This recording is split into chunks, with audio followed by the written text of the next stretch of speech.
अगर वोटिंग में 2 या 2 से ज्यादा अरकान ऐवान की सादा अक्सरियत हासिल ना कर सके तो फिर जो भी इंतखाबी अमल है वो दोबारा होगा, और जब तक ऐवान की अक्सरियत हासिल ना हो जाए इंतखाबी अमल जारी रहेगा। और आपको बताएंगे कि कवायद के मुताबिक स्पीकर कौमी असम्बली नताइज से मुताल्लिक सदर ममलकत को आगाह करेंगे, जो कि फिर नए वज़ीर आज़म से हलफ लेंगे। इस हवाले से मज़ीद अपडेट के लिए हमारे साथ लाइन पर मौजूद हैं हमारे नुमाइंदे नमूद मुस्लिम। वोटिंग का बाकायदा आगाज हो चुका है, अपने अपने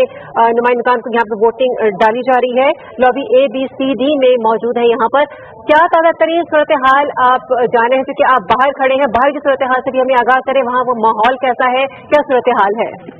इस वक्त जो पार्लियामेंट हाउस में सूरत हाल है, क्योंकि इस वक्त इलेक्शन का जो अमल है बाज़ाब्ते से शुरू हो चुका है, और जो क्योंकि डिवीजन की बुनियाद पर इलेक्शन हो रहा है तो इसकी जो लॉबीज हैं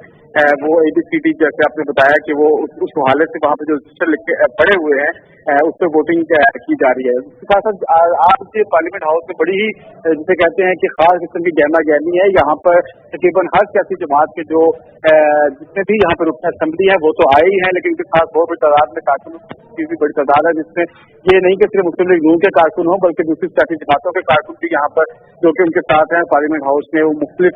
MNS के जो पासिस बनते हैं उनके थ्रू यहाँ पर आए हैं। तकरीबन तमाम की तमाम जो लॉबीज हैं यहाँ पर विजिटर लॉबीज, यहाँ तक कि जो स्पीकर विजिटर लॉबी है, जो दीगर पार्लियामेंटेरियंस की विजिटर लॉबी है, और सबसे बढ़ के जो कि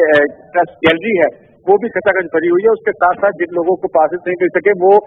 मेन गेट पर, गेट नंबर 1 पर खड़े हैं, इस बात का इंतजार कर रहे हैं कि इलेक्शन की सूरत क्या होती है, क्या यहाँ पर बनता है। खासतौर पर जो आज का जो इलेक्शन है वो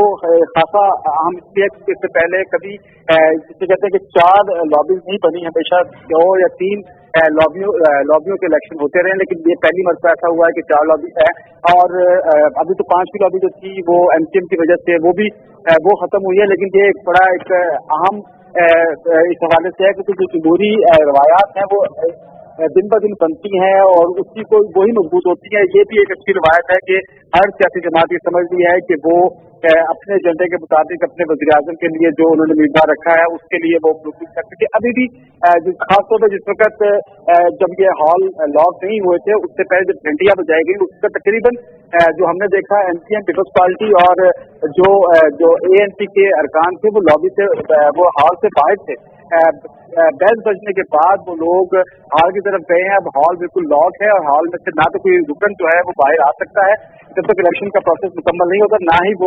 ना कोई नया जो आने वाला रुकन सभी चाहे वो वोटर ही क्यों में वो अब अंदर दाखिल नहीं हो सकता। जी उमेरा। अच्छा नमूद, हमें अपडेट कीजिएगा। जिस तरह से हम देख रहे हैं कि मुस्लिम लीग नून को काफी जमातें सपोर्ट कर रही हैं, तहरीक इंसाफ ने जैसे ही शेख रशीद का नाम अनाउंस किया तो अपोजिशन की जानिब से एक शिकवा गिला सामने आया है कि अपोजिशन के साथ इस हवाले से कोई मुशावरत बाकायदा तौर पर नहीं की गई। अपोजिशन की ये ख्वाहिश रही कि कोई मुतफक्का उम्मीदवार सामने लाया जा सके, लेकिन ऐसा मुमकिन नहीं हो पाया और बकौल अपोजिशन तहरीक इंसाफ की वजह से ऐसा मुमकिन नहीं हो पाया। अब शेख रशीद को क्या किसी जमात की या फिर किसी रुकन असम्बली की हिमायत हासिल है? नहीं, सबसे बड़ी बात यह है कि जो अपोजिशन का जो किरदार आप बात कर रहे हैं, पीपल्स पार्टी ने, क्योंकि यहाँ पर जो कायदे के खिलाफ है वो पीपल्स पार्टी से ही है, उन्होंने ये कहा था कि अपोजिशन जमातें जो है वो मिलकर एक उम्मीदवार लेकर आएंगी ताकि एक अच्छे तरीके से ये इलेक्शन प्रोसेस हो सके।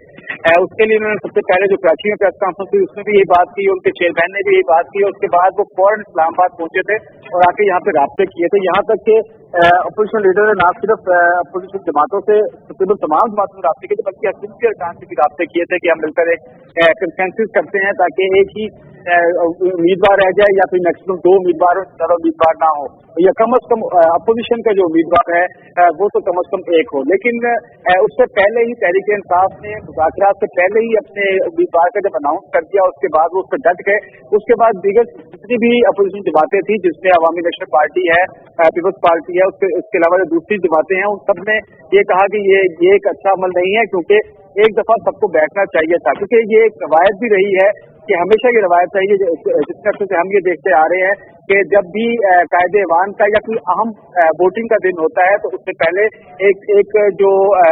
कोलिशन जो बनती है या जो इत्तेहाद होता है, हुकूमती इत्तेहाद होता है, उनकी एक पार्लिमानी कमेटी का नया इजलास होता है। ऐसे इजलास से पहले और जो अपोजिशन होती है उनकी मुतहदा अपोजिशन का एक अलग इजलास होता है। लेकिन इस दफा ये शायद तहरीक इंसाफ की इस वजह से कि उन्होंने अपने उम्मीदवार को पहले ही बगैर किसी से पूछे, बगैर किसी और सियासी जमात से मशवरा किए, यहाँ तक कि कम अज कम तजवीज़ भी उनसे नहीं करवाया, उसके बायस ये एक रवायत खत्म हुई है कि ये पार्लिमानी जो पार्टी का इजलास होता था वो नहीं हो पाया इस दफा। अच्छा नमूद, जब वोटों का बाकायदा ऐलान होगा, अगर 2 या 2 से ज्यादा जो अरकान हैं वो ईवान की सादा अक्सरियत हासिल नहीं कर पाते, तो क्या ये इंतखाबी अमल दोबारा से होगा? क्या उस वक्त तक होता रहेगा जब तक कि कोई बंदा सिलेक्ट न हो जाए? जी, ये जो कौमी असम्बली के कवायद ज़ाबित है, चैप्टर 2 में इसके मुतालिक वाज़ेह तौर पर लिखा है, जो कि आर्टिकल 32, 33, 34 में ये दर्ज है। उसमें ये कहा गया है कि क्योंकि कौमी असम्बली में कायदे अवाम वही होगा जिसको कम अज कम 792 जो वोट है, जब तक वो उसको हासिल नहीं होंगे उस वक्त तक वो कायदे अवाम नहीं बन सकेगा। जैसे अब 4 उम्मीदवार हैं कि चार उम्मीदवार इस तरह वोट देते हैं कि किसी के पास भी सादा अक्सरियत नहीं आती, चाहे कोई जीत भी रहा हो, लेकिन सादा अक्सरियत होने तक ये इलेक्शन जारी रहेगा, जहां तक कि आखिर में एक उम्मीदवार बाकी रह जाए। यानी कि ये प्रोसेस जो है उस वक्त तक रहेगा जब तक ऐवान की सादा अक्सरियत हासिल नहीं होती, जैसे जो मेजॉरिटी अथॉरिटी वाली जो एक टर्म की जाती है जमहूरियत के बारे में, जब तक वो मेजॉरिटी नहीं आएगी किसी एक उम्मीदवार के पास उस वक्त तक रहेगा, यहाँ तक कि जैसे ये कहा जाए कि अभी 4 में से हो सकता है कि एक उम्मीदवार निकल जाए, फिर तीसरा उम्मीदवार निकल जाए, फिर आप 1-on-1 मुकाबला हो, उसके बाद फैसला होगा। लेकिन सादा अक्सरियत पहले ही मरहले में हासिल कर लेते हैं तो उम्मीदवार, तो इलेक्शन का जो प्रोसेस है उसी वक्त खत्म हो जाएगा और उसका ऐलान कर दिया जाएगा। जी बहुत शुक्रिया नमूद मुस्लिम, हमें अपडेट करने के लिए। नए वज़ीर-ए-आज़म के इंतखाब के लिए कौमी असम्बली के इजलास में वोटिंग का जो अमल है वो इस वक्त जारी है और इस वक्त आप अपनी टेलीविजन स्क्रीन भी देख सकते हैं।